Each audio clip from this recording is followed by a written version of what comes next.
المنظمات ديالي وتنظيم هذا الحفل الفني والرياضي.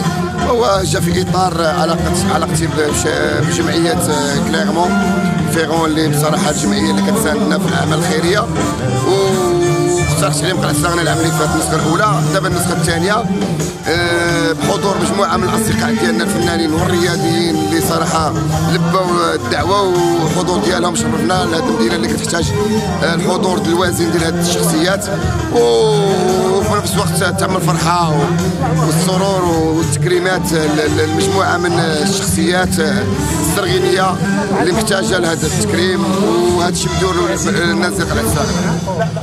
اولا فرحان بالوجود ديالي مع الاخوان ديال الصحفيين ولا فنانين من جميع المجالات، مواكبه ديال الصحافه المحليه ولا كذلك اللي جات من مدن اخرى على هذا النشاط اللي انساني، نشاط في المستوى الكبير، وغادي يكون فيه تتويج ولا نقولوا اشاده بالاعمال اللي قمت بها انا ولا الاخوه الاخرين اللي غادي يعطيوهم بعض الجوائز هذا اليوم هذا. فانا فرحان بالوجود ديالي، فرحان بنتقاسم هذه الاوقات، لان عندي مرات عديده اللي جيت لهنايا بمناسبات كثيره، وقلعه صراغنا معروفه بالانشطه لا ثقافيه لا رياضيه لا جمعويه لا انسانيه.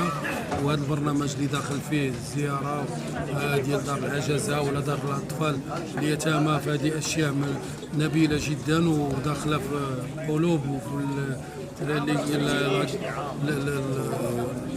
تنقولوا العروق ديال المغاربه الكرام، يتهلا في القريب منه الناس اللي هما في امس الحاجه.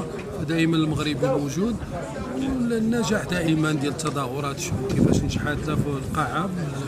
المباراتين اللي شفناهم اللي كان بين الفريق النسوي ديال القلعه وكذلك الفريق الفرنسي ديال كليرمون فيرون، ولا كذلك حتى الاخوان صحفي اللاعبين السابقين اللي لعبوا من قبل.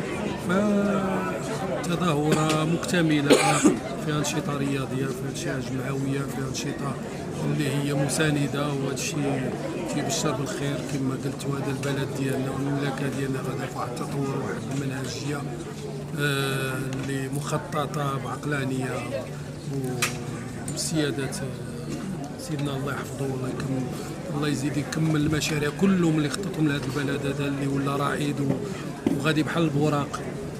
الحمد لله والشكر لله، وانا مفتخر بالمغربيه ديالي، وشكرا للناس المنظمين على النجاح ديال هذا وعلى هذه الهديه اللي عطاوها لي كتكريم ليا، تنشكرهم باسم المتوجين الاخرين اللي غادي يكونوا تاهما. شكرا لكم. والله شيء جميل ان يفكر الناس في لقاءات مثل هذه اللقاءات.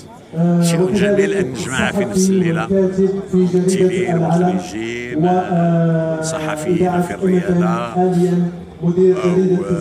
رياضيين أو شخصيات سياسية، شخصيات ثقافية، خصوصا هذا عمل خيري. وهذه الأعمال الخيرية من شأنها أن تزرع، من شأنها أن تقوم بإشاعة الثقافة وأن تقوم بإشاعة الخير. هذا شيء جميل. أشد بحرارة على يد المنظمين وخصوصا على يد السيد الصرغيني الذي فكر في هذا الشكل. شدوا بحرارة على الناس الذين جاءوا من مدينة كليرمون فيرون، وشدوا بحرارة على الممثلين والرياضيين والمثقفين الذين جاءوا من كل مدن المغرب وجعلوا من هذه المدينة جعلوا منها عاصمة ثقافية هذه الليلة. شكرا. اليوم أنا سعيدة وفخورة أنه نتكرم في المدينة الجميلة والمدينة الرائعة قلعة صراغنا.